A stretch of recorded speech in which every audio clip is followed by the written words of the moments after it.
St.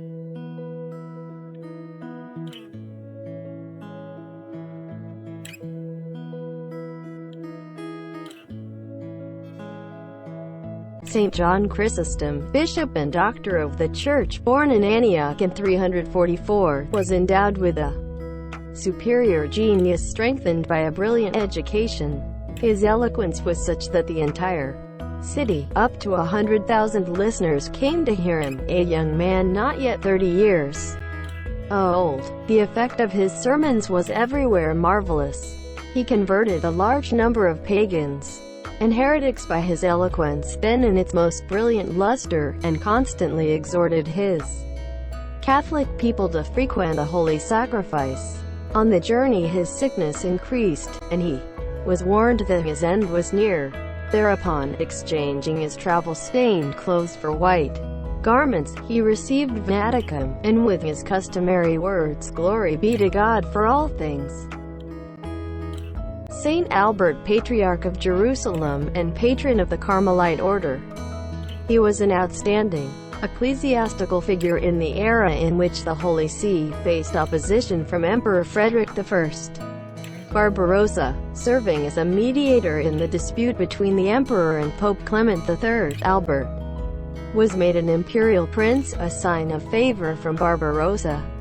The Christians needed a patriarch, but the position was open not only to persecution but to martyrdom at the hands of the Muslims.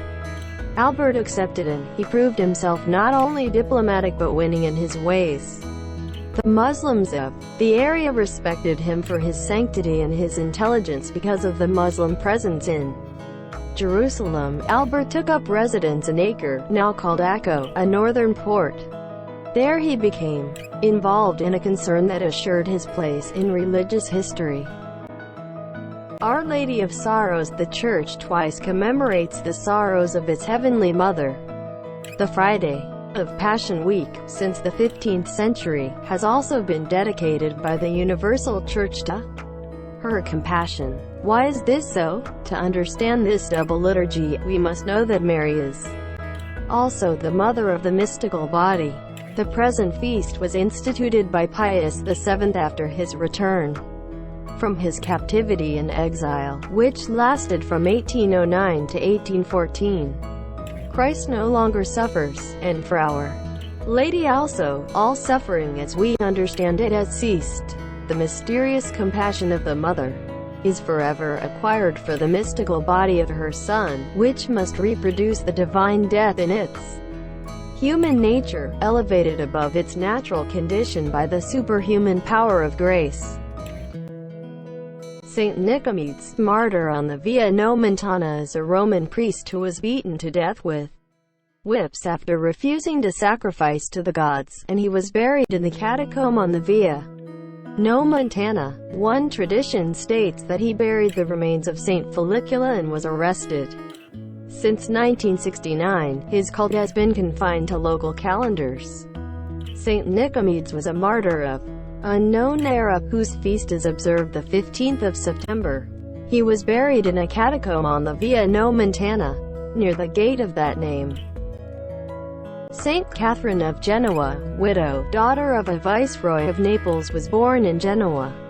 She is noble in birth, rich, and exceedingly beautiful, had as a child rejected the solicitations of the world, and begged her divine master for some share in his sufferings. Despite her ardent desire to enter the cloister, at 16 years of age she found herself promised in marriage to a young nobleman of dissolute habits. She was obliged to obey her parents' intentions. Her spouse treated her with such harshness that after 5 years, wearied by his cruelty, she somewhat relaxed the strictness of her state and entered into the worldly society of Genoa. At length, enlightened by divine grace as to the danger of her state, she resolutely broke with the world and entered upon a life of rigorous penance and prayer. Having seen Jesus with his cross and heard his reproaches, "O love," she cried, "I will sin no longer." Saints Cornelius, Pope, and Cyprian, Bishop, Martyr. The Church commemorates two friends in the service of Christ and his Church. Cornelius, a Roman, was the 21st pope during the reign of the Emperor Gallus and Volusian. He had to oppose Novatian, the first anti-pope, who believed that apostates who repented could not be forgiven. Helped by Saint Cyprian, Cornelius confirmed his papal authority. He was beheaded in exile at Civitavecchia, Italy in 253. Saint Cyprian and Cornelius are mentioned in the Roman canon, Eucharistic prayer of the Mass. Saint Euphemia, martyr of Chalcedon. The death of Saint Euphemia, virgin and martyr, under Emperor Diocletian and the proconsul Priscus. For her faith in our Lord she was subjected to tortures, imprisonment, blows, the torment of the wheel, fire, the crushing weight of stones, the teeth of the beast, scourging with rods, the cutting of sharp saws, and burning pans, all of which she survived. But when she was again exposed to the beast in the amphitheater, praying to our Lord, received her spirit. One of the animals inflicted a bite on her holy body, although the rest of them licked her feet, and she yielded her unspotted soul to God. Saint Robert Bellarmine, Cardinal, Bishop and Doctor of the Church, was born at Montepulciano, Italy in 1542, the third of 10 children. After being educated by the Jesuits, he joined the Society of Jesus in 1560, and as a young man taught Greek, Hebrew and theology. While at Louvain University he became famous as a controversialist, and never afterwards did he cease to defend Catholic doctrine against its adversaries. He has enriched a church with a large number of learned and valuable writings, among which are his Course of Controversy, his famous commentary on the Psalms, and a treatise on the 7 last words of Jesus Christ. Saint Joseph of Cupertino, Franciscan, was born in the little city of Cupertino, near the Gulf of Taranto, in 1600. It is said in the Acts of the process of his canonization that at the age of 5 he already showed such signs of sanctity that if he had been an adult, he would have been venerated as a perfect man. Already in his youth he was ravished in ecstasies which literally tore him away from the earth. It has been calculated that perhaps half of his life, for some 60 years, was spent literally above the ground. But much remains to be said of Saint Joseph. Apart from his visible divine favors, he almost died at the age of 7 from an interior abscess, which not only his prayer to Our Lady cured.